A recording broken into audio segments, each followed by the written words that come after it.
اس وقت عالمی سطح پر یہودی جمع عیسائی بریکٹ میں کر لیجیے، اور امریکہ جمع یورپ یہ بریکٹ میں کر لیجیے، ان کا اندر معاملہ کیا ہے؟ اصل جو ہے اس میں پیچھے مائنڈ ہے، ماسٹر مائنڈ، سازشی ذہن، وہ یہود کا ہے۔ باقی عیسائی اعلی کار بن گئے ہیں۔ جو 100% اعلی کار ہے یہود کا وہ پروٹیسٹنٹس ہیں۔ پروٹیسٹنٹزم یہود ہی نے پیدا کرایا تھا، یہود ہی نے یورپ کے اندر سود کا رواج شروع کروایا، ورنہ سود حرام تھا وہاں پر بھی، یوزری بھی اور کمرشل انٹرسٹ بھی، دونوں حرام تھے، یہ یہودیوں نے کروایا۔ اور پھر پہلا بینک بنوایا ہے انگلستان کے اندر، بینک آف انگلینڈ، اور جو پوپ کے خلاف بغاوت کرائی تو پہلی بغاوت ہوئی انگلستان کے اندر، جو چرچ آف انگلینڈ علیحدہ ہو گیا پوپ سے، اور اسی کو یہودیوں نے قرار دیا یہ ہمارا ماڈرن اسرائیل ہے، یہ اسرائیل ہمیں دیا ہے گاڈ نے، یہ جو ہے برطانیہ۔ اس کے کچھ عرصے کے بعد یہی جو ہے ایکسوڈس ہوا ہے اور وہ امریکہ میں جا کے آباد ہوئے، لہذا امریکہ کو بھی جیوز نے کہا ہے دس از اندر اسرائیل، یہ ہے ہمارے اصل اسرائیل، ماڈرن اسرائیل یہ ہے، اس لیے کہ جو انہیں وہاں پر اقتدار حاصل ہوا ہے، جو قوت حاصل ہوئی ہے، جس قدر دولت انہوں نے وہاں جمع کی ہے، وہاں کے جس طریقے سے جکڑ لیا ہے حکومتوں کو، فرنگ کی رگے جہاں پنجے یہود میں ہے۔ ٹھیک 100 سال پہلے علامہ اقبال یہ مشاہدہ کر کے آ گئے تھے یورپ میں، اور کون دیکھنے والا تھا کہ وہاں کیا ہو رہا ہے، بیہائنڈ دی سین کیا ہے، سامنے کیا ہے، پردے کے پیچھے کیا ہے۔ فرنگ کی رگے جہاں پنجے یہود میں، اس وقت فرنگ کا امام تھا برطانیہ، یہ وہ سلطنت تھی جس پر سورج کبھی غروب نہیں ہوتا تھا۔ آج وہ فرنگ کا امام امریکہ ہے، یہ برطانیہ تو اب وہ جو ایک نظم ہے کہیں بچپن میں پڑھی تھی، London Bridge is going down going down going down, اس کی مثال ہے۔ برطانیہ کی تو کوئی حیثیت ہی نہیں ہے، ورلڈ پاور کی حیثیت نہیں ہے، وہ تو چھوٹا بھائی اس نے بنا رکھا امریکہ نے اپنا، تو اس حیثیت سے جو ہے اس کی کوئی حیثیت ہے، ورنہ کوئی اور حیثیت نہیں۔ بہرحال ان دونوں میں یہ ہے کہ پیچھے ماسٹر مائنڈ، سازشی ذہن، پلاننگ، سکیم ساری یہودیوں کی، اعلی کار امریکہ سب سے بڑھ کر، اس کے بعد برطانیہ ہے، اور اس میں اصل پروٹیسٹنٹس، ان میں بیپٹسٹ، ان میں اس سے بھی آگے بڑھ کر ایونجلسٹ، جن کو کہتے ہیں بورن اگین کرسچنز، جن کو کہتے ہیں نیو کنزرویٹو کرسچنز، یہ تمام اصطلاحات آپ اخبارات میں پڑھتے ہوں گے، ان کو گروپ کر لیجیے۔ یہ اصل اعلی کار، ان کو ایک نیا نام دیا گیا ہے کرسچین زائنسٹ۔ ایک یہودی زائنسٹ ہیں، سارے یہودی زائنسٹ نہیں ہیں، بہت سے یہودی ہیں جو یہ زائنسٹ کے مخالف ہیں۔ چنانچہ میری ہوسٹن میں ملاقات ہوئی تھی ڈاکٹر وشو گرانڈ، بہت بڑا پروفیسر ایمیریٹس یہودی، لیکن یہ کہ اس نے کہا، بڑے اجتماع میں کہا، ہمارا اجلاس تھا وہاں پر، ہم نے یہ جو ہے بلایا تھا، ایک یہودی، ایک عیسائی اور ایک مسلمان، تینوں جو ہے وہ تقریریں کریں۔ نے کہا تھا کہ وی آر ناٹ سپورٹنگ اسرائیل۔ اس نے وہ عیسائی جو آیا ہوا تھا پروفیسر، اس کی طرف they are supporting Israel, we are not supporting Israel. اسی طرح میری جو ہوئی تھی round table conference, round table, اس میں ایک یہودی پروفیسر تھے، وہ ہسٹری کے پروفیسر، میں نام بھول رہا ان کا، انہوں نے کہا آئی ایم اینٹی زائنزم، میں زائنزم کے خلاف ہوں۔ تو زائنزم جو ہے اصل میں ایک سیکولر یہودیوں کی تحریک ہے، اور اس کے سب سے بڑے سپورٹرز کرسچین زائنسٹ وہ امریکہ میں بیٹھے ہوئے۔ تو یہ ہے صورتحال۔ یہ جان لیجئے کیتھولکس جو ہیں یہ اتنے پرو یہودی نہیں ہیں، اب رفتہ رفتہ وہ بھی اس کے اندر آ کر شامل ہو گئے۔ یورپ جو ہے زیادہ Catholics, Roman Catholics, Roman Catholics کا یہ بھی آپ نے جملہ پڑھ سنا ہوگا کہ یہ جو ترکی جو ہے ہمارا ملک، یہ جو کوشش کرتا رہتا ہے گھسنے کی یورپین یونین کے اندر، تو ایک دفعہ جان شراق نے کہا تھا، بڑا پیارا جملہ تھا، why doesn't Turkey understand that we are a Christian club؟ یہ ہماری جو یونین ہے یورپین، یہ تو کرسچین کلب ہے، وہ مسلمان ہے، وہ کس وجہ سے آنا چاہتا ہے بندہ، کیوں تو خود داخل ہونا چاہتا ہے؟ why doesn't Turkey understand that we are a Christian club؟ لیکن یہ ہے رومن کیتھولکس، اور ان کا میں بعد میں آپ کو بتاؤں گا۔ یہی آپ کو معلوم ہے کہ یورپ نے عام طور پر اسرائیل کا اتنا ساتھ نہیں دیا جتنا جو امریکہ دیتا رہا ہے، اور کسی درجے میں ان کے دلوں میں سافٹ کارنر جو ہے عرب فلسطینیوں کے لیے بھی رہا ہے۔ یہ معاملہ ایران کے بارے میں بھی رہا ہے، جس قدر اسٹرانگ ایکشن امریکہ لینا چاہتا ہے یہ جو ہے اس کے ساتھ نہیں ہے. تو یہ دونوں سا فرق ہے، وہ میں اس کا ایک بنیاد بعد میں بتا دوں گا آپ کو. بہرحال ان کا ایک جو ایجنڈا ہے وہ دو سمجھیے کہ دو اس کے نکات ہیں، دو رسیوں کے مانند یہ آپس میں بٹا ہوا ہے. پہلا، عالم اسلام کے مادی اور مالیاتی وسائل خصوصاً تیل پر قبضہ، یہ ان کا دنیاوی اعتبار سے، دولت کے اعتبار سے، وسائل کے اعتبار سے اس وقت کا ایجنڈا ہے. ویسے تو اس سے اوپر وہ چاہتے ہیں پوری دنیا پر، وہ تو بات کی بات ہے، لیکن ابھی نہ وہ روس کو چھیڑ رہے ہیں نہ چین کو چھیڑ رہے ہیں. چین تو ان کا سب سے بڑا جو ہے بزنس پارٹنر ہے، سب سے بڑا، اور چین کو رفتہ رفتہ وہ اپنی لائن پر لا رہے ہیں. اب تو صرف یہ کہ وہ ایک پارٹی گورنمنٹ وہاں رہ گئی ہے جو کہ کمیونزم کے دور کی یادگار ہے، باقی ان کی جو اکانومی ہے وہ تو آ چکی ہے اسی رخ کے اوپر جو یورپ کی ہے، مغرب کی ہے. نمبر دو ایجنڈا کیا ہے؟ دنیا میں کہیں بھی اسلام کے بحیثیت ایک نظام زندگی ظاہر ہونے کا کوئی موقع نہیں دینا. We have to nip the evil in the bud at any cost. یہ ان کے ایجنڈے کا دوسرا بڑا حصہ. یہ دو ہے انٹرٹوائنڈ، جیسے آپ لڑیوں کو بٹ دے کر رسی بناتے ہیں، ایسے یہ دو لڑیے ہیں. اسلام کا پولیٹیکل سوشو اکنامک سسٹم کہیں نہ آ جائے دنیا میں، ہو نہ جائے آشکارا شر پیغمبر کہیں. یہ ابلیس نے کنکلوڈ کیا ہے، وہ جو ابلیس کی مجلس شورا ہے، ہو نہ جائے آشکارا شر پیغمبر، کہیں ایسا نہ ہو کہ پیغمبر کی شریعت دنیا کے سامنے آ جائے، پیغمبر کا نظام آ جائے. الحذر، آئین پیغمبر سے 100 بار الحذر. حافظ ناموس زن، مرد آزما مرد آفری، یہ معاشرتی نظام ہو گیا. موت کا پیغام ہر نوع غلامی کے لیے، نہ کوئی فخفور و خاکہ نہ گدائے رہنشی، یہ سیاسی نظام آ گیا. اور کرتا ہے دولت کو ہر آلودگی سے پاک و صاف، منعموں کو مال و دولت کا بناتا ہے امین. تم دولت کے امین و مالک نہیں ہو. اور اس سے بڑھ کر اور کیا فکر و عمل کا انقلاب، بادشاہوں کی نہیں اللہ کی ہے یہ زمین، ان الارض للہ. یہ نظام کہیں نہ آ جائے دنیا، یہ ہے جس پہ کہ وہ خطرہ محسوس کر رہا تھا. اور اس کے بعد یہ کہتے ہیں، یہ تو تھا عصر حاضر کے تقاضے، لیکن یہ کہ صورتحال کیا ہے؟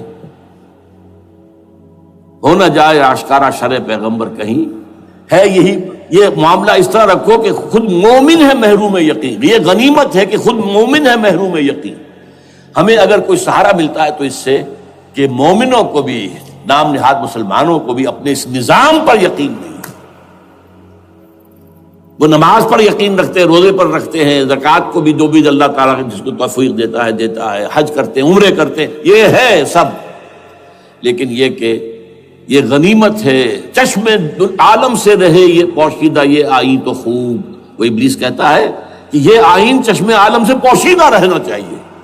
یہ غنیمت ہے کہ خود مومن ہے محروم یقین. ہمارے لیے جو ہے اگر کوئی سانس لینے کی جگہ ہے تو وہ یہ ہے، حوصلہ افزائی اگر ہے تو اس میں ہے کہ خود مومن محروم یقین ہے، اس کے سامنے وہ راستہ ہے ہی نہیں. اب لیجیے یہودیوں کے ایجنڈے کو میں تجزیہ کر رہا ہوں.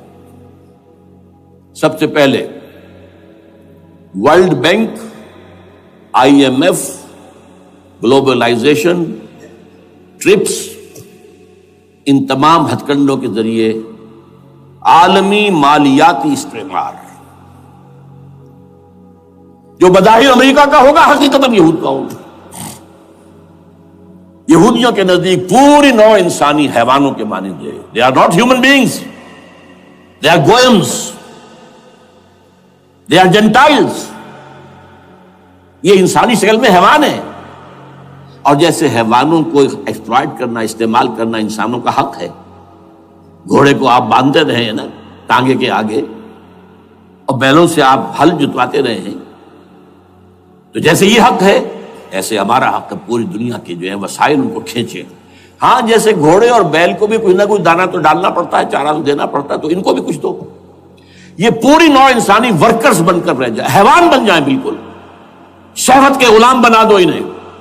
اخلاقی اقدار کا بیڑا غرق کر دو، خاندانی نظام کو تہوبارہ کر دو. یہ باقاعدہ جو Protocols of the Elders of دی زائن تھے ان سب میں موجود ہے لکھا ہوا، جو 1897 میں انہوں نے پاس کیا اپنا پروگرام بیسل میں، سوئٹزرلینڈ کا ایک شہر ہے. Protocols of the Elders of دی زائن. ان کو حیوان بنا دو، بس حیوانوں سے کام لیتے رہو.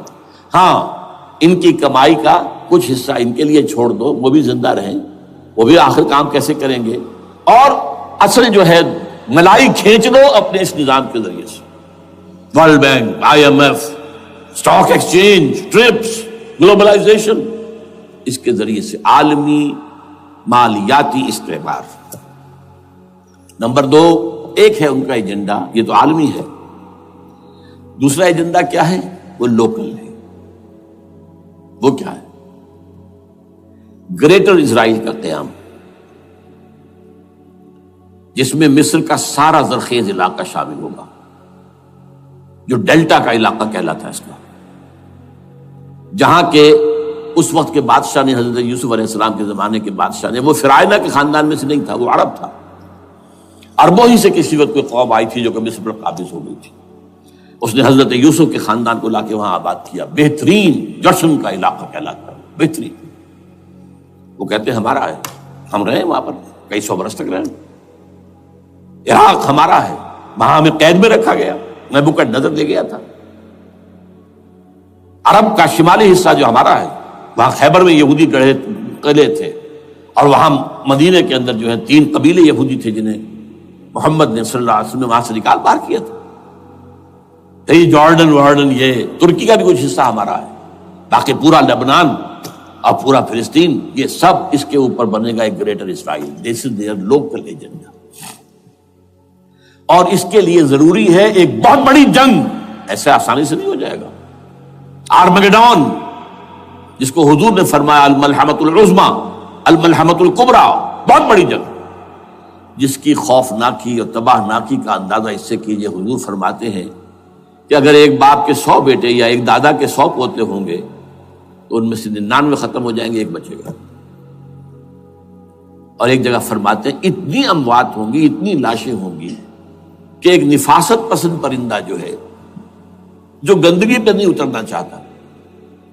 ایک تو ہے یہ کوے، چیلیں، گدھ، وہ تو گندگی ہی کی تلاش میں ہے مردار کھانے کے لیے، وہ تو لاشوں کو نوچ رہے ہوں گے. وہ پرندہ جو ہے نفاست پسند پرندہ، وہ نہیں اتر سکے گا، اڑتا اڑتا چلا جائے گا، لیکن لاشوں کا سلسلہ ختم نہیں ہوگا، یہاں تک کہ تھک ہار کر لاشوں پر گر جائے گا.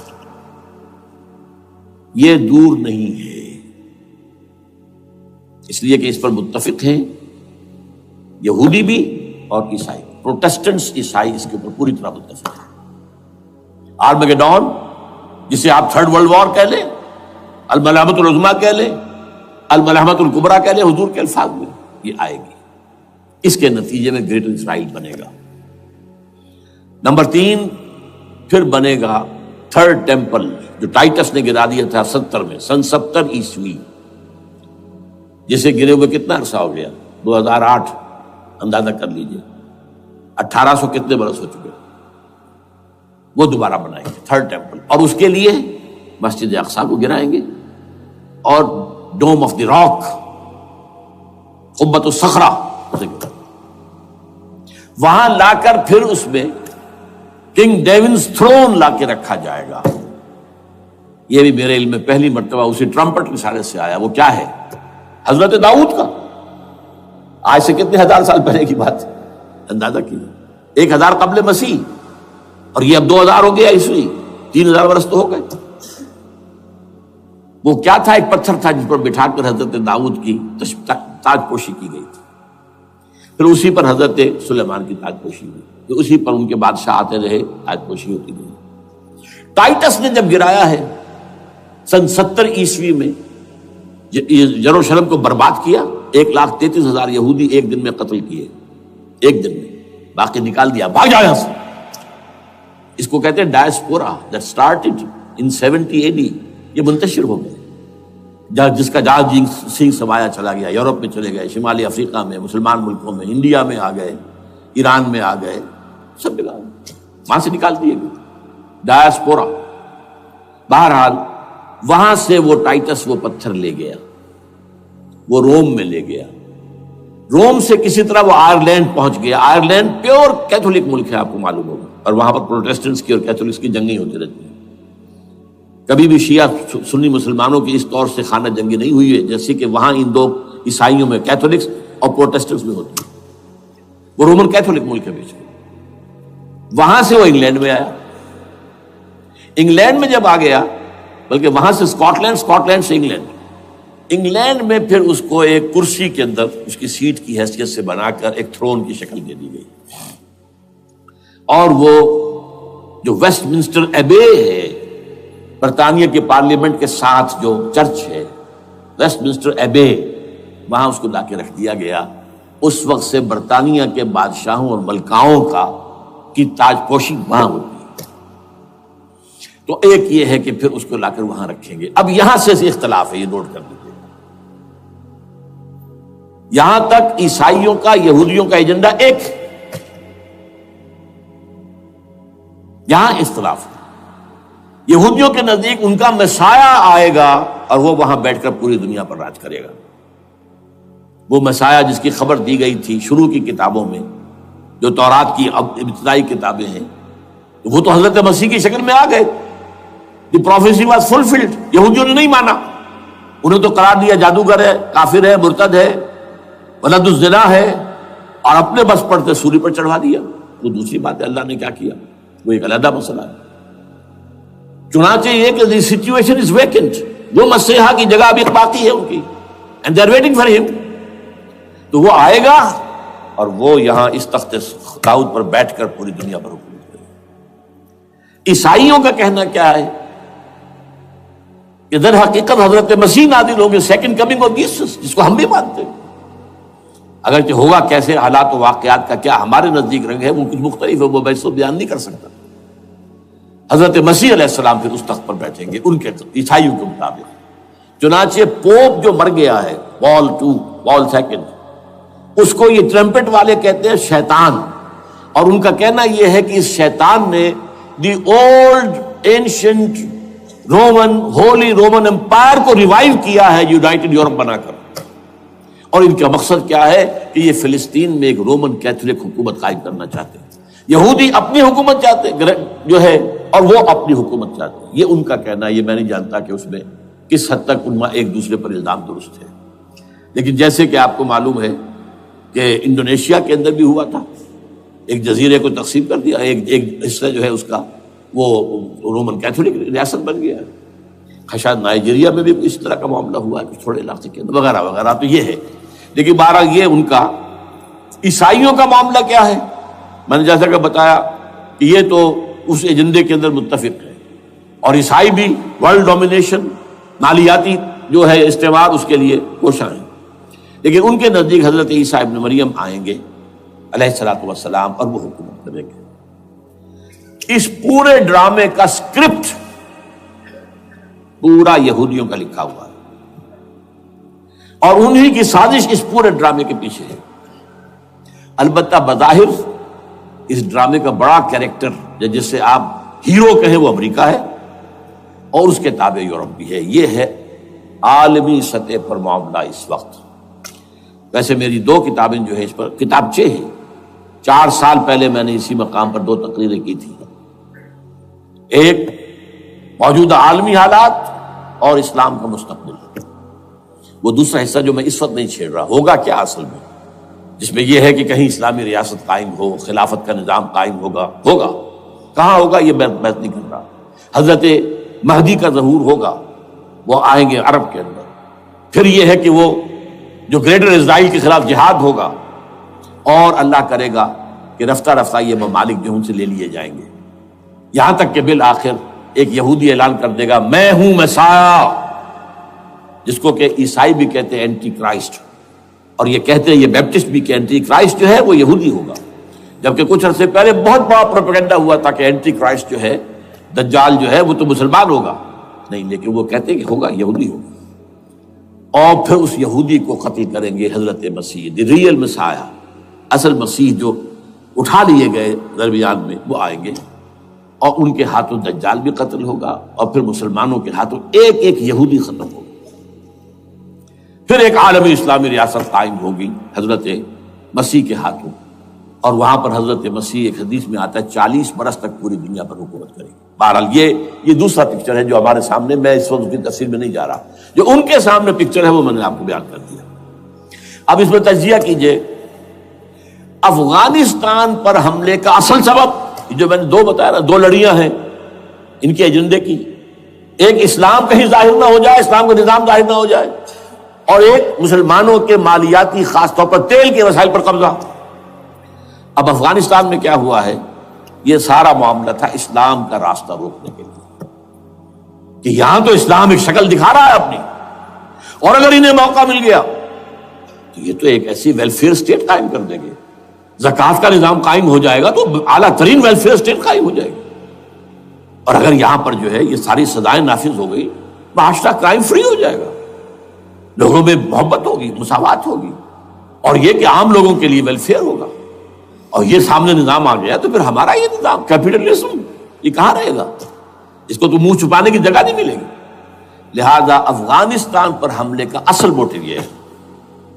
البتہ یہ ساتھ ہی یہ بھی تھا کہ افغانستان کے راستے سے سینٹرل ایشین سٹیٹس جو ہیں ان سے پائپ لائنیں لا کر اور وہ پھر کہیں گوادر کے آس پاس سمندر تک لائے جائے، تاکہ ہم وہاں کے جو ہے ڈرین کر سکیں جو تیل اور گیس کے ذخائر ہیں سینٹرل ایشین سٹیٹس کے اندر جو مسلمان سٹیٹس ہیں، تو اس کے لیے راستہ جو ہے وہ لینا چاہتے تھے افغانستان سے۔ اب وہ جہاں تک افغانستان کا تعلق ہو تو ان کے قبضے میں ہے، جب چاہے کر لیں۔ اب پاکستان کا معاملہ جو تھا وہ جیسا کہ میں نے کہا کہ اس کا راستہ وہ رک گیا، جبکہ انہیں واپس جانا پڑ گیا، لیکن انہوں نے افغانستان میں کوشش کی طالبان کے زمانے میں۔ یونیکول جو ہے ان کی سب سے بڑی جو ہے کمپنی ہے، اس نے مذاکرات کیے، وہ دیکھ کر حیران رہ گئے کہ یہ ان پڑھ، یہ ملے ملاٹے جو ہیں یہ تو بڑے ٹف بارگینر ہیں۔ اس طریقے سے پاؤں جما کر طالبان نے جو ان کے ساتھ مذاکرات کیے ہیں اور ان سے اپنی شرطیں پیش کی ہیں کہ وہ گھبرا کر بھاگ گئے۔ یہ صورتحال بھی تھی افغانستان پر قبضہ کرنے میں، لیکن یہ ہے کہ اصل کیا تھا کہ وہ اسلام کی کوئی شکل دنیا کے سامنے نہ آنے پائے، جو ان کا میجر ہے۔ اسی لیے پورا عالم کفر جمع ہے، امریکہ، یورپ، روس، چین، سب جمع ہے، بھارت تو ہے ہی ہے، یہ سب جمع ہے۔ آپ نے یاد ہو گیا جب لال مسجد کا حادثہ ہوا ہے اور ہمارا یہ بدبخت اور بدمعاش انسان، اس نے صرف خود جان بوجھ کر اسے بڑھایا، ایک پھنسی کو پھوڑا بنایا، اس میں پھر شگاف دیا اور شاباش لی ہے۔ امریکہ سے شاباش آ گئی، نیٹو سے شاباش آ گئی، رشیا سے شاباش آ گئی، چائنا سے شاباش آ گئی۔ وہ چونکہ محسوس کر رہا تھا کہ اندرون ملک تو میری اب کشتی ڈگمگا رہی ہے، ڈاواڈول ہے، I have to have more support from outside, اور for that I have to do it۔ کہ دیکھو میرے عین قلب میں پاکستان کے یہ پھوڑا نکل آیا تھا، یہ بنیاد پرستی کا اور یہ شدت پسندی کا اور یہ تنگ نظری کا اور یہ فلاں کا، یہ دہشت گردی کا، اور میں نے دیکھو کیسے اس میں چیرا دیا ہے، کتنے لوگوں کو ختم کر دیا ہے۔ اچھا، اس میں یہ بھی ذہن میں رکھیے کہ افغانستان کے بارے میں یہودیوں کے علم میں ہے کہ حضور کی حدیثیں کیا ہے۔ حضور کی حدیث ہے یخرج من خراسان رایات سود، خراسان کے علاقے سے کالے جھنڈے لے کر فوجیں چلیں گی، لا یردھا شیء، کوئی طاقت ان کو رخ نہیں موڑ سکے گی، حتی تنصب ایلیا، یہاں تک کہ وہ آ کے بیت المقدس میں جھنڈے گاڑ دیے جائیں۔ دے نو اٹ، یہ جان لیجیے، یہ لوگ پڑھے لکھے لوگ ہیں۔ میں آپ کو ایک واقعہ سناتا ہوں۔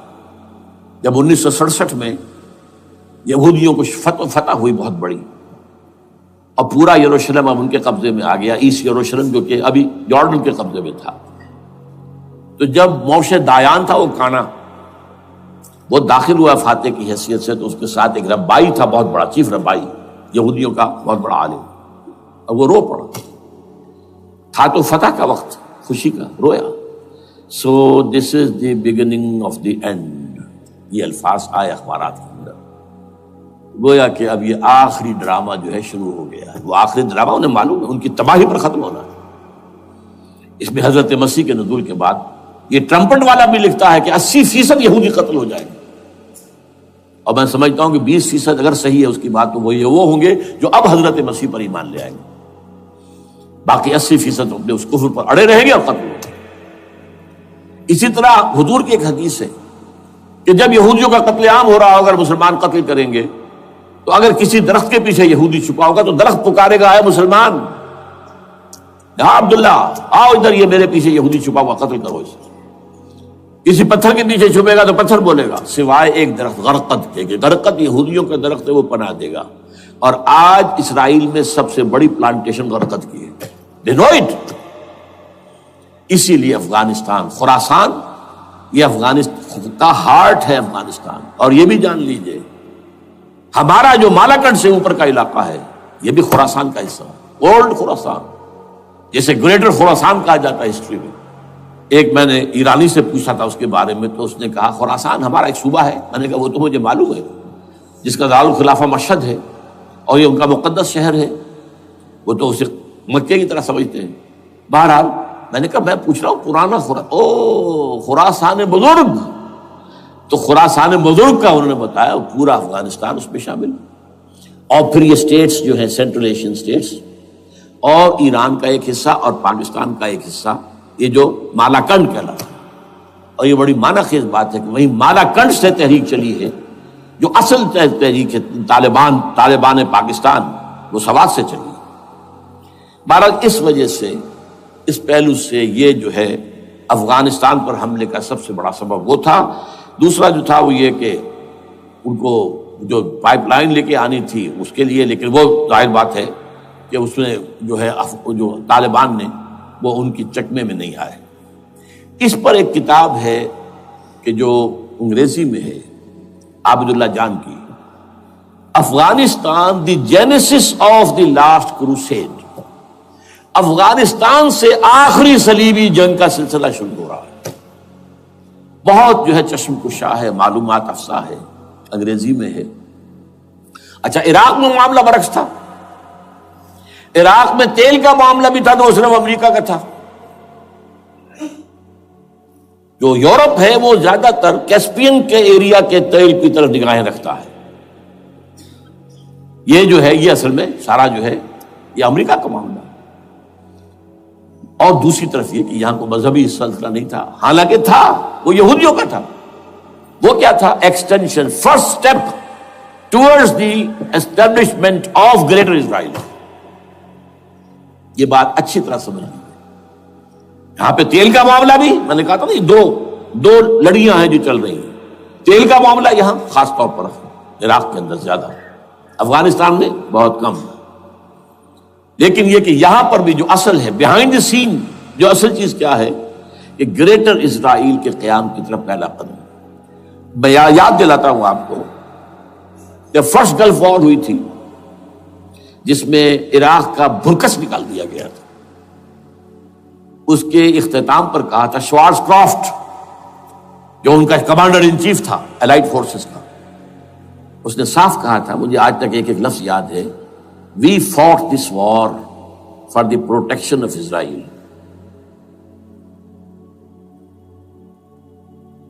اور اب جو ابھی ہوا معاملہ, جب صدام گرا ہے, اس کا مجسمہ بھی گرا ہے, تو اس کے بعد وہ شخص, وہ بدبخت, وہ خبیث جو ابھی پڑا ہوا کومے میں, شیرون نے کہا تھا ان قریب عراق پر ہماری حکومت ہوگی.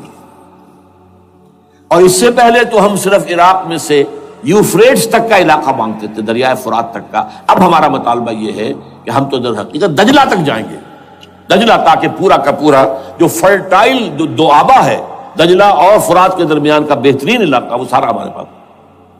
اس سے آپ اندازہ کر لیجیے کہ یہ دونوں چیزیں جو ہیں دونوں جگہ موجود ہیں. وہاں مذہبی زیادہ ہے افغانستان کا, لہذا یہاں بہت بڑی جو ہے کولیشن بن گئی. عراق میں تو وہ کولیشن نہیں بن سکی.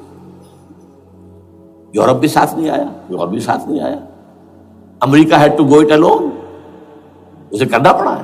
زیادہ سے زیادہ کوئی ٹوکن, آسٹریلیا کا کوئی ٹوکن معاملہ جو ہے وہ برطانیہ کا کچھ شاید ٹوکن ٹائپ جو ہے وہی یہ کامن ویلتھ پرانی جو ہے چلی آ رہی ہے، اس میں شاید کینیڈا کا، باقی تو کوئی نہیں۔ یہ جو آل ورلڈ کولیشن بنی تھی وہ افغانستان کے خلاف کیوں ہے؟ یہاں سے اسلام کی ریسرجنس کا اندیشہ ہے۔ یخرج من خراسان رایات سود لا یردها شیء حتی تنصب بایلیا۔ حضور کے زمانے میں ایلیا جو ہے وہ کن کے قبضے میں تھا؟ عیسائیوں کے۔ اس کے بعد ہمارے قبضے میں آیا، لیکن پھر کروسیڈرز نے ہم سے لے لیا تھا، اور 88 برس وہ عیسائیوں کے پاس رہا، 1099 عیسوی سے لے کر 1187 تک۔ اب پھر یہود کا قبضہ ہے، پہلے عیسائیوں کا تھا، اب یہود کا۔ اب ان سے لینا واپس، پہلی مرتبہ بھی عرب نہیں لے سکے تھے، کھونے والے عرب تھے، واپس لینے والا کرد تھا، صلاح الدین ایوبی رحمۃ اللہ علیہ۔ اب بھی کھونے والے عرب ہیں، مصر اور شام اور اردن، تینوں کا مقابلہ کیا اس نے، اسرائیل نے، اور قبضہ کیا پورے ویسٹ بینک پر، گولان ہائٹس پر، سینائی پیننسولا پر، اور یہ کھو دیا ہم نے اپنے ہاتھ سے۔ اور اب بھی عربوں میں تو کوئی دم نہیں ہے، کوئی جان نہیں ہے، ان کو عیاشیوں نے، دولت مندی نے بالکل تباہ و برباد اور کھوکھلا کر کے رکھ دیا۔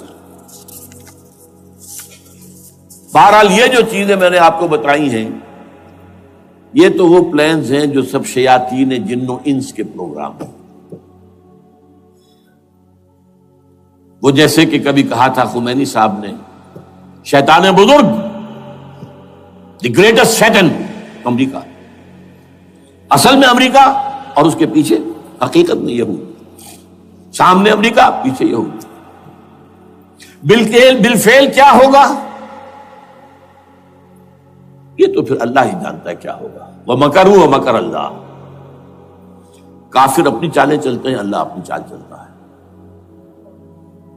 اور سَنَسْتَدْرِجُهُم مِّنْ حَيْثُ لَا يَعْلَمُونَ وَأُمْلِي لَهُمْ إِنَّ كَيْدِي مَتِينٌ۔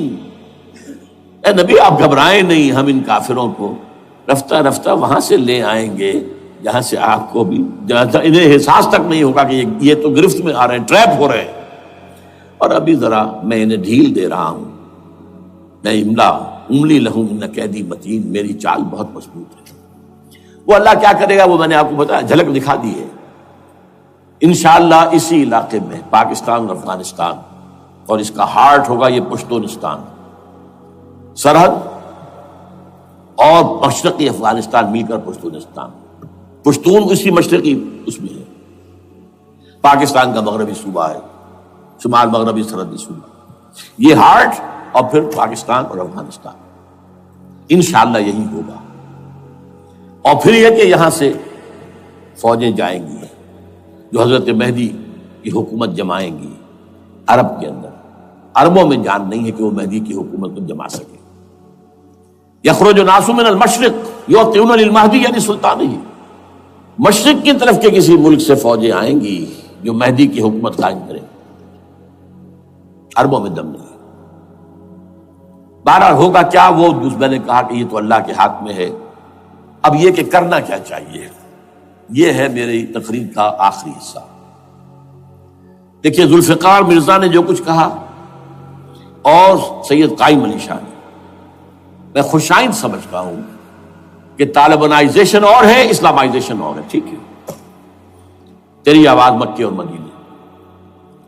طالبانائزیشن کے اندر کچھ بغیر تعلیم یافتہ، کچھ جذباتی، اس طرح کے لوگ بھی ہیں جن میں انتہا پسندی بھی ہے، جیسے کہ میں پہلے بیان کر چکا، افغانستان میں ہوا ہے، افغانستان کے اندر بھی رفتہ رفتہ وہ اپنی چیزوں سے نکل رہے تھے، نکل جاتے ہیں، لیکن موقع نہیں دیا گیا، نب دی ایول ان دی بڈ، ختم کر دیا گیا۔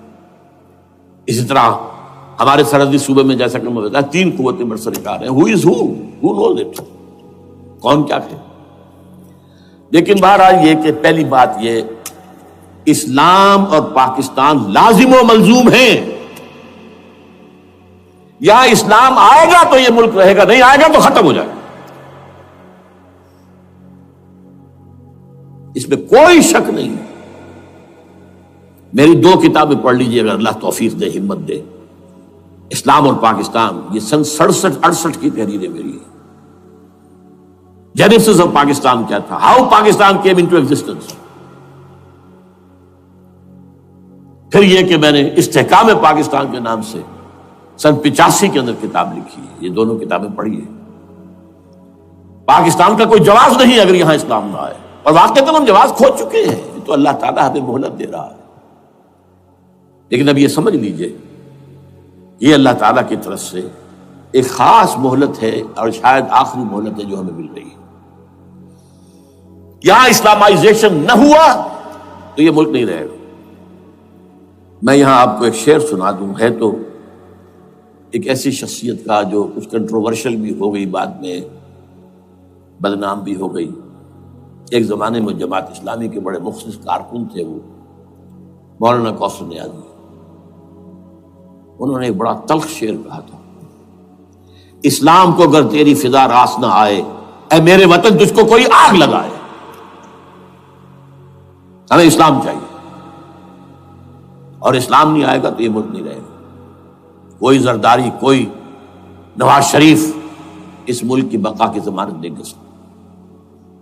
اس کی بقا ہے اگر تو اسلامائزیشن نہیں ہے.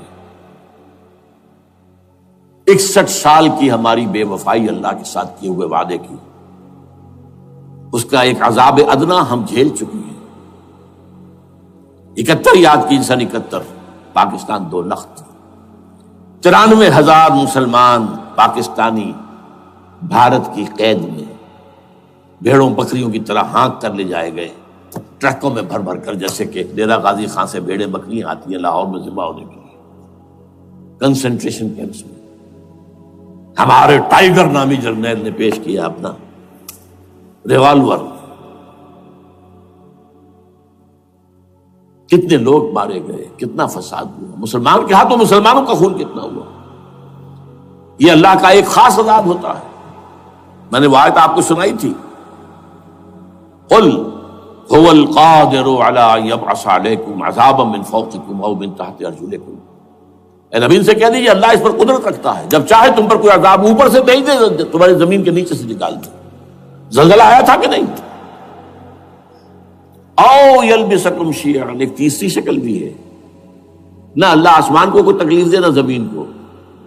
زمین پھٹے گی تو آدمی جائے گا نا اندر، بلکہ تمہیں گروہوں میں تقسیم کر کے او یلبسکم شیعا فیذیق بعضکم بعض بعض، تو ایک دوسرے کی قوت کا ایک دوسرے کو مزہ چکھائے. تم خود ایک دوسرے کے گلے کاٹو. ہمیں کسی اور قوم کو تکلیف دینے کی ضرورت نہیں ہوگی. یہ کام ہمارے ساتھ ہو چکا ہے 1971 میں. بہرحال اب اس کے بعد بھی تاخیر تو ہماری جو کی تو ہے. اب ہم اس جگہ پر پہنچ گیا کہ شاید اب عذاب الاکبر آنے والا ہے. وہ آیت بھی میں نے شروع میں پڑھی تھی، وَلَنُذِيقَنَّهُم مِّنَ الْعَذَابِ الْأَدْنَىٰ دُونَ الْعَذَابِ الْأَكْبَرِ لَعَلَّهُمْ يَرْجِعُونَ. چھوٹا عذاب آیا سن 71 میں پاکستان. بہرحال مغربی پاکستان تو برقرار رہا، اس کا نام بھی پاکستان رہا. اب شاید بڑا عذاب آ رہا ہو، بلکنائزیشن جس کے نقشے جو ہیں دنیا میں شائع کیے جا چکے ہیں.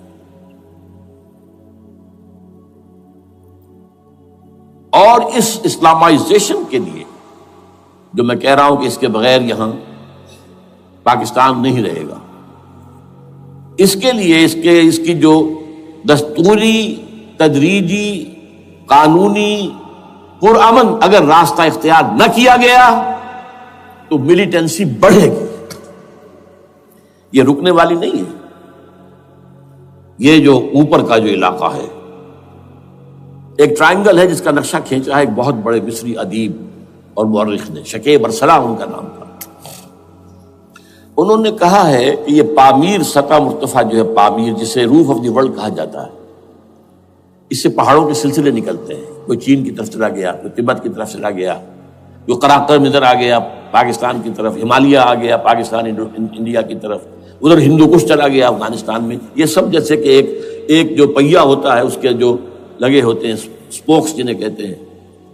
اس نے کہا کہ ایک طرف ہمالیہ اور ایک طرف ہندو کش، اس کے درمیان میں جو قوم رہتی ہے، اب نوٹ کر لیجیے، یہ ہمالیہ کا اینڈ جو ہے مغربی، وہ کیا ہے، یہ نتیا گلی وغیرہ اسی کا حصہ ہے. اس کے بعد ختم، دریائے سندھ بہ رہا ہے، لیکن اوپر جا کر وہ ٹرن دیتا ہے رائٹ کو، تو پھر اب وہ قراقرم اور ہمالیہ کے درمیان جاتا ہے. یہاں تک کہ انڈیا سے جو اس کا داخلے کا راستہ آ جاتا ہے۔ لیکن یہ جو ہے یہ درمیانی راستہ، یہ اصل میں ہندو کش ادھر اور ہمالیہ ادھر، اس کے درمیان جو قوم آباد ہے، اور اس ٹرائنگل کا بیس ہے مالاکنڈ کا پہاڑ، مالاکنڈ، ہمالیہ، ہندو کش۔ اس ٹرائنگل میں جو قوم آباد ہے، شکیب ارسلان کہتا ہے اگر پوری دنیا میں اسلام کی نبضیں ڈوب جائیں تب بھی یہاں کے لوگوں میں اسلام کی نبض چلتی رہے گی۔ یہ وہ علاقہ ہے جہاں سے پاکستان کے طالبان کا آغاز ہوا، جہاں سے پرامن تحریک چلی تھی، اس کا راستہ روک دیا گیا۔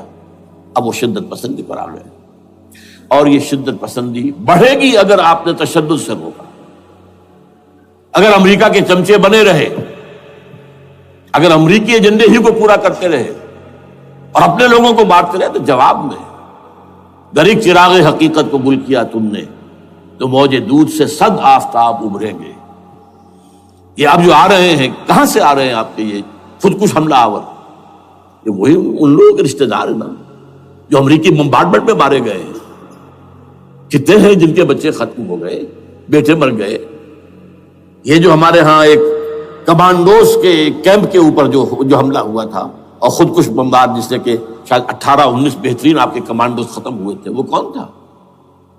وہ خود کمانڈو تھا، اندر کوئی اور تو جا ہی نہیں سکتا تھا، یہ کمانڈوز کا کیمپ تھا، اور اس کے میس میں لوگ کوئی جا سکے؟ وہ خود کمانڈو تھا۔ اس کی بیٹی لال مسجد کے اندر جلی تھی۔ اب آپ اندازہ کیجئے کہ اس کے دل میں جو کھول رہا تھا اس کا جذبہ، اس نے اس کو ٹھنڈا کیا خود جان دے کر۔ تو جان لیجیے، ادھر باجوڑ میں حملہ ہوا تھا، ادھر جو ہے ہماری ملٹری پریڈ کے اوپر حملہ ہو گیا۔ تو یہ بات رکے گی نہیں، اور یہ ظاہر بات ہے کہ اب شمال سے لے کر نیچے تک کی بات ہے۔ وہاں پر بھی میں نے شروع بھی کہا تھا کہ خطرہ حقیقی ہے، غیر حقیقی نہیں ہے، وہمی اور خیالی نہیں ہے۔ اس لیے کہ اب جو اس علاقے سے جا رہے ہیں ہجرت کر کے کراچی، وہی ان کی جگہ ہے، وہیں پر ان کے رشتہ دار ہیں، محسود ہیں، وزیری فلاں ہے، یہ ہے وہ ہے، وہاں وہ جا رہے ہیں۔ اور وہاں پر بھی ظاہر بات ہے کہ جو کچھ ہو رہا ہے افغانستان میں اور جو کچھ ہو رہا ہے شمال سرحدی صوبے میں، اس کا ایک تسلسل ہوگا۔ میں یہاں یہ عرض کر دوں آپ سے کہ تقریباً 4 سال قبل، بلکہ 4.5 سال، میں انتہائی مایوسی کو پہنچ چکا تھا کہ پاکستان کا وجود باقی نہیں رہے گا۔ میں نے یہی تقریر کی ہے 29 فروری سن 2004 کو، اسی جگہ۔ پاکستان جواز کھو چکا، یہ اسلام کے نام پر تھا، ویئر اسلام؟ جو اسلام یہاں وہ تو بھارت میں بھی ہے، وہ تو امریکہ میں بھی ہے۔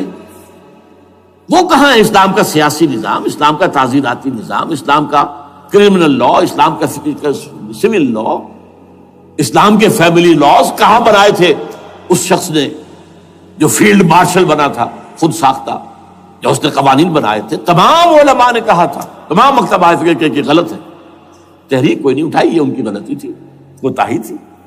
جمہوریت کی تحریک میں شامل ہو گئے، اس پر کوئی تحریک نہیں چلائی۔ بہرحال وہ نظام کہاں ہے؟ وہ نظام تو قائم نہیں کیا۔ اس حوالے سے یہ اپنا جواز کھو چکا ہے۔ نو ریشنل ریزون دیت جسے کہتے ہیں فرینچ کے اندر، ریزون دیت کسی چیز کی ریزن، ریشنل آف ایگزسٹنس۔ اس کے بعد یہ ہے کہ پچھلے سال سے کچھ مایوسی میں کمی ہوئی۔ Number 1، chief justice of Pakistan Iftikhar Muhammad Chaudhry کے اندر ہمت اللہ نے دی، وہ کھڑا ہو گیا۔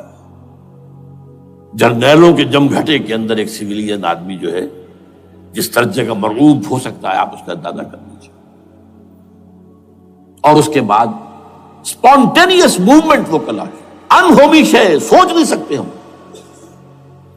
یہ موومنٹ جو ہے یہ کوئی اسٹریٹ ارچنز کی چلائی ہوئی نہیں ہے، یہ ہمارے ہاں کے گاموں ماجھوں کی نہیں ہے، بلکہ یہ تو پڑھے لکھے لوگ، وکیل، کالے کوٹ، کالی ٹائیاں، پینٹ، یہ جو سختیاں جھیلی ہیں انہوں نے، ابھی تک وہ تحریک چل رہی ہے۔ اگر اس سے ظاہر بات ہے وقت گزرنے کے ساتھ ساتھ اس کی وہ تیزی اور تندی میں تو کمی آئی، اور حکومت کو موقع ملا ان کے اندر کوئی رفت پیدا کرنے کا بھی۔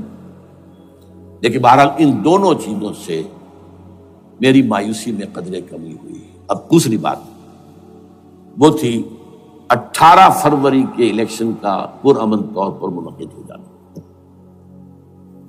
میں یہ سمجھتا تھا کہ جو اس کے اندر دخل اندازی ہے، ریگنگ ہو گئی ہوگی، کیسے ممکن ہے پاکستان میں الیکشن ہو اور ریگنگ نہ ہو؟ پھر تحریک چلے ہی چلے، کیونکہ تحریک تو چل رہی ہے پہلے سے، صرف اس کے اوپر تیل اور ڈالنا ہے نا، اور پھر بدامنی ہوئی ہو، اور پھر دونوں طرف گدھ بیٹھے ہوئے ہیں، یہ NATO forces in the west, Indian forces on the east, they will march into Pakistan, اور پاکستان کے ایٹمی دانت توڑ کر Pakistan will be put at the mercy of India, Bharat, now do whatever you like. Condoleezza Rice کا میں آپ کو بیان سنا چکا ہوں، پاکستان کے مستقبل کا فیصلہ امریکہ اور بھارت بھی کرتا۔ بہرحال اب تیسری جو امید ہوئی ہے، یہ کل پرسوں میں جو ہوئی ہے، کولیشن جو ہے یہ ناکام ہوتی نظر آ رہی تھی، لیکن یہ کہ صدر کے مواخذے پر یا صدر کے خلاف جو ایک کارروائی ہو رہی ہے، اللہ کرے کہ وہ پوری ہو جائے، یا اس سے بھی بہتر ہے کہ وہ خود ہی استعفیٰ دے کر دفع ہو جائے۔ بہرحال یہ کہ اس سے بھی کچھ امید کا پہلو جو ہے پیدا ہوتا ہے۔ اب یہاں اسلامائزیشن کا پرامن، تدریجی اور اسلام اور دستوری اور قانونی طریقہ کیا ہے؟ وہ طریقہ کیا ہے؟ 1949 اور 50 میں جو عمل شروع ہوا تھا، جو اس کے بعد سے آج تک جو ہے ختم ہو گیا، اس کو اثر دور شروع کیا جائے، دوڑ پیچھے کی طرف اے گردش ایام کی۔ 49 میں کیا ہوا تھا؟ قرارداد مقاصد، وہ گویا کہ پاکستان میں نظام خلافت کی جڑ تھی جو رکھ دی گئی تھی کہ sovereignty belongs to Allah and whatever authority we have, it's a sacred امانت۔ یہ تو اصل میں استعمال کی جائے گی یہ قوت کتاب و سنت کے دائرے کے اندر this is خلافہ، in essence it is خلافہ، خلافت کی بنیاد رکھ دی گئی۔ اس سے پہلے 48 میں سن 47 کی ایک تقریر کی وجہ سے جو غلط فہمی پیدا ہوئی تھی قائد اعظم کی 11 اگست کی، اس کا انہوں نے کراچی کی ہائی کورٹ بار ایسوسیشن میں جا کے کہہ دیا تھا، کچھ لوگ شرارت کے ساتھ یہ پروپیگنڈا کر رہے ہیں کہ پاکستان میں دستور شریعت پر مبنی نہیں ہوگا، یہ فتنہ ہے، غلط کہہ رہے ہیں، نفی کر دی تھی۔ اب یہ دوسری بات ہے کہ اندھوں کے اندھے جو ہیں وہ اس 11 اگست کی تقریر کو لیے پھرتے ہیں، اس کے ایک جملے کو، اور یہ اتنی کھلی بات جو کی، شریعت کا لفظ، شریعت، پاکستان کا دستور جو سمجھتا ہے کہ شریعت پر نہیں مبنی ہوگا وہ غلط کہتا ہے، وہ شریر ہے، شرارت پیدا کر رہا، یہ قائد اعظم کے الفاظ۔ بہرحال اس کے بعد ایک عمل کیا ہوا تھا سن 50 میں، یہاں کے سیکولر عناصر نے ایک بڑا شور مچایا، کس کا اسلام لاؤ گے؟ شیعہ کا، سنی کا، دیوبندی کا، بریلوی کا، وہابی کا، کس کا اسلام؟ اللہ تعالیٰ غریق رحمت کرے ان بزرگوں کو، پاکستان کے تمام مذہبی مکاتب فکر کی ٹاپ کی قیادت جمع ہو گئی کراچی میں، شیعہ بھی، اہل حدیث بھی، بریلوی بھی، دیوبندی بھی، 31 علماء، جماعت اسلامی بھی، مولانا مودودی بھی اس میں تھے۔ انہوں نے 22 پرنسپلز ایگریڈ اپون، دستور بنانے کے لیے یہ 22 پرنسپلز ہیں، حاضر ہیں، بناؤ دستور۔ اب کوئی دلیل نہیں رہی، کوئی عذر نہیں رہا، تمام مکاتب فکر کے لوگ جمع۔ بعد میں ہوا کیا ہے، اس میں کس کا کتنا رول ہے، یہ بڑی درد بھری داستان ہے، میں اس وجہ کو چھیڑنا نہیں چاہتا۔ حاصل کیا ہے، وہاں سے ہمارا پروسیس ڈیریل ہوا، کچھ اپنوں کے کیے، کچھ بیرونی دباؤ کے تحت۔ قرارداد مقاصد کی سزا دی گئی لیاقت علی خان کو، تم نے پاس کرائی ہے، اسے ایسے قتل کیا گیا کہ سراغ تک نہیں ملا کہ کس نے قتل کیا۔ یہ ایسی تو نہیں ہوتا، اس میں پیچھے بڑے بڑے کریکٹرز، بڑے بڑے کردار۔ اب اس کے بعد وہ عمل کیسے شروع ہو؟ ضیاء الحق نے جو ایک ادارہ قائم کیا تھا فیڈرل شریعت کورٹ، اصولی اعتبار سے بہترین قدم تھا۔ وہ کیا تھا؟ یہ شریعت کورٹ ہے، اس میں کوئی شخص لائے پیٹیشن کہ پاکستان کا فلاں قانون جو ہے میں ثابت کرتا ہوں کتاب و سنت کے منافی ہے، یا کورٹ سو موٹے لے لے کسی بھی معاملے کو، ایگزسٹنگ جو قوانین ہیں ان کا جائزہ لے کہ اس میں یہ پورا قانون یا اس کی یہ شق جو ہے یہ خلاف شریعت ہے، اس پر آرگومنٹ ہو، دونوں طرف کے دلائل ہوں، علماء بھی آئیں، وکلاء بھی آئیں، بحث کریں، شریعت کورٹ کا تو میدان ہوتا کھلا۔ بالآخر اگر کورٹ فیصلہ دے دے کہ ہاں یہ ایگزسٹنگ قانون یا جو قانون قابل زیر غور ہے بننے جا رہا ہے یہ خلاف شریعت ہے یا جزوً شریعت کے خلاف ہے، تو وہ اسے کینسل کر دے گا اور کہہ دے گی کورٹ کہ اگر یہ مرکزی معاملہ ہے تو مرکزی حکومت، صوبائی معاملہ تو صوبائی حکومت، اتنی مدت میں 3 4 6 مہینے کے اندر اندر اس کی آلٹرنیٹ لیجسلیشن کر لے، جیسے ہی مہلت ختم ہوگی یہ قانون ڈیفنکٹ ہو جائے گا۔ اصولی اعتبار سے اس سے زیادہ صحیح اسکیم کوئی نہیں سوچ سکتا، آج بھی میں قائل ہوں، لیکن یہ بدبختی تھی اس شخص کی، ضیاء الحق کی، اس کو بالکل غیر مؤثر کر دیا، 2 ہتھکڑیاں پہنا دی، 2 بیڑیاں پہنا دی۔ کانسٹیٹیوشن آف پاکستان آپ کے دائرے کار سے خارج ہے، یہ سیکریٹ کاؤ ہے، ہاتھ نہ لگانا۔ جو جوڈیشل پروسیجرل لاز ہیں، ضابطہ دیوانی، ضابطہ فوجداری، یہ بھی تمہارے دائرے سے خارج ہے۔ مالی معاملات 10 سال تک خارج، اور فیملی لاز مستقل خارج۔ انا للہ و انا الیہ راجعون۔ اب کرنے کا کام کیا ہے؟ نمبر 1، فیڈرل شریعت کورٹ کے دائرے پر جو تحدیدات ہیں، لیمیٹیشن ختم کی جائیں یکسر۔ نمبر 2، اس کا سٹیٹس کم سے کم ہائی کورٹ کے درجے کا ہونا چاہیے۔ نمبر 3، اس میں جید علماء کو لا کر بٹھایا جائے، ان کی میجورٹی ہونی چاہیے، وکلاء بھی ہوں، جدید تعلیم کے، جدید قانون کے جاننے والے، لیکن علماء بھی ہوں۔ اگر آپ جید علماء کو لے آئیں گے تو پھر وہ جو عام مولوی ہے بیچارہ، وہ جو پوری طرح نیم خواندہ ہے یا نیم تعلیم یافتہ ہے، یا ہمارا عام آدمی ہے جو طالبان کے انداز کے اندر وہ شدت پسندی پر آ گیا ہے، اسے یہ اندازہ نہیں ہے کہ دین میں اہمیت کس شے کی اول ہے، پھر دوسری کون سی، سالوی شے کون سی ہے۔ اب اس کے بجائے علماء، جدید علماء، تمام جو ہے مسالک کے علماء اس میں شامل کیے جائیں۔ اس کے فیصلوں پر نظر ثانی کا کھلا موقع ہونا چاہیے، ایک دفعہ عدالت فیصلہ کر دے، نظر ثانی کا موقع ہونا چاہیے۔ اور کسی شہری کی طرف سے پیٹیشن آئے یا سو موٹو، وہ جائزہ لے اور ایک ایک کر کے قوانین جو ہے غلط ختم، ان کی جگہ پر لیجسلیشن پارلیمنٹ ہی کرے گی یا صوبائی اسمبلی کرے گی۔ کورٹ کا کام لیجسلیشن نہیں ہے، وہ یہ کہہ سکتا ہے یہ بھائی یہ معاملہ جو ہے شریعت سے تجاوز کر گیا ہے، یا فلاں جو قانون تم بنانے چلے اس کی یہ شق جو ہے شریعت کے خلاف ہے، بس فیصلہ یہ دے گی۔ ظاہر بات ہے لیجسلیشن اس کا کام نہیں، لیجسلیشن تو کرے گی آپ کی نیشنل اسمبلی، کرے گی آپ کی صوبائی اسمبلی کرے گی، لیکن وہ اس کا متبادل قانون لے آئیں اور پہلا قانون ختم ہو جائے گا۔ اچھا، اس عرصے کے دوران جو کونسل آف اسلامک آئیڈیالوجی پر ارب روپیہ خرچ ہوا ہے، اس کی رپورٹوں کے انبار لگ گئے ہیں، کسی ایک سفارش کو بھی آج تک پارلیمنٹ میں پیش نہیں کیا گیا، اور اس میں جید علماء رہے ہیں اور تمام مکاتب فکر کے علماء رہے ہیں۔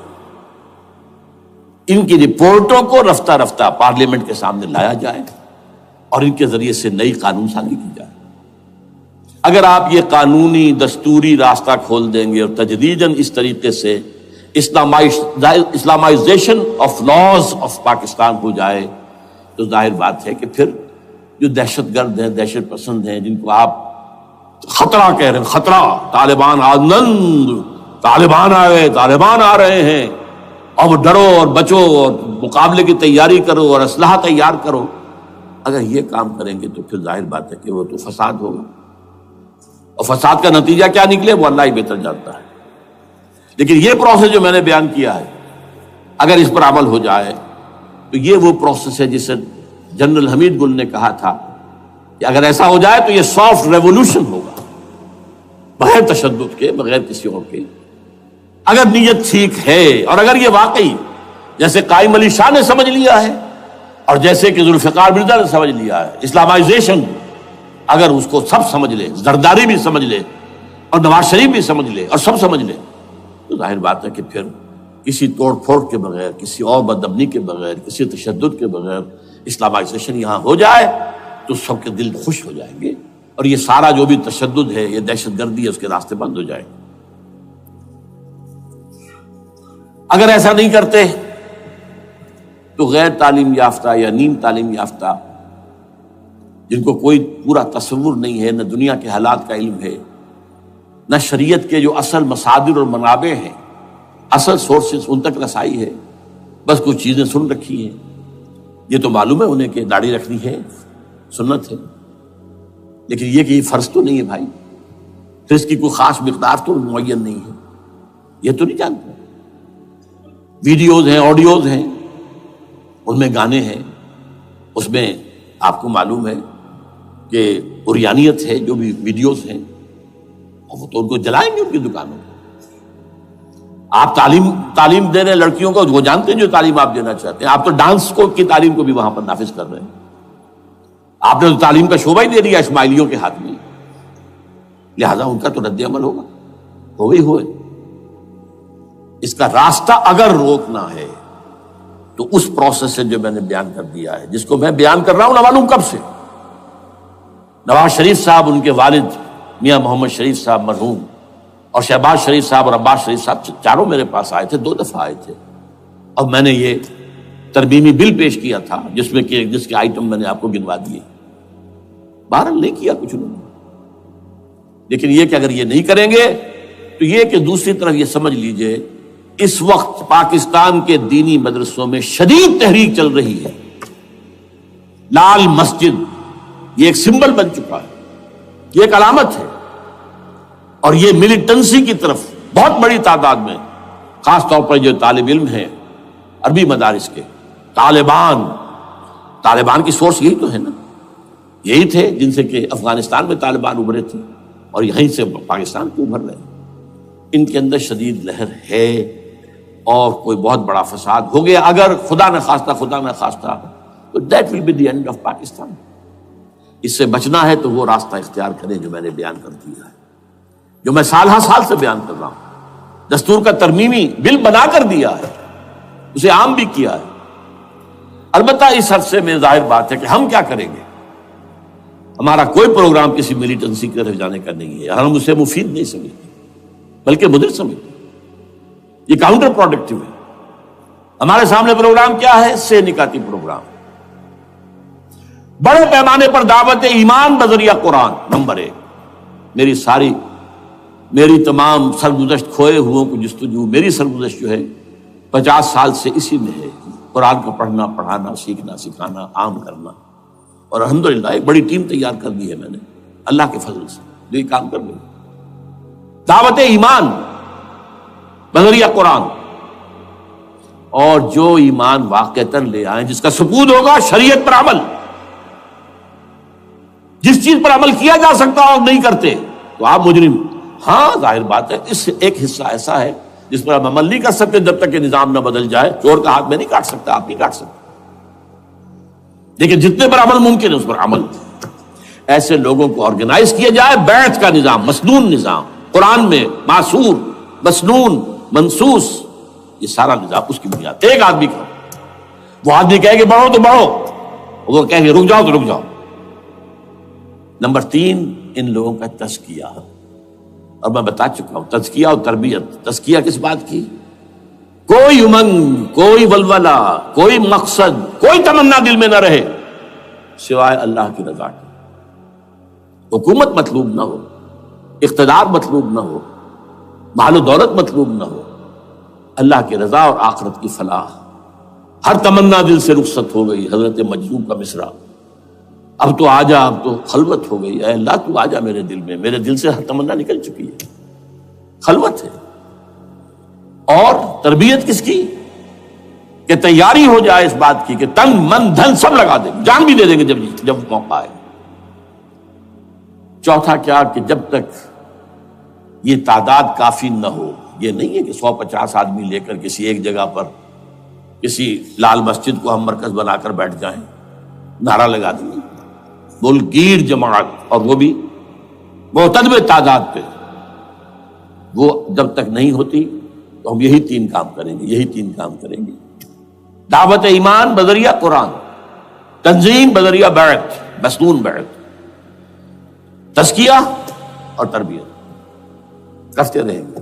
بانشہ درویشی در ساز دمادم زن دمادم زن دمادم، یہی کام کرتے رہو. نو ملیٹنسی، نو الیکشنز. لیکن جب تعداد کافی ہو گئی تو ایک منظم اور پرامن مطالباتی اور احتجاجی تحریک، توڑ پھوڑ نہیں، گھراؤ جلاؤ نہیں،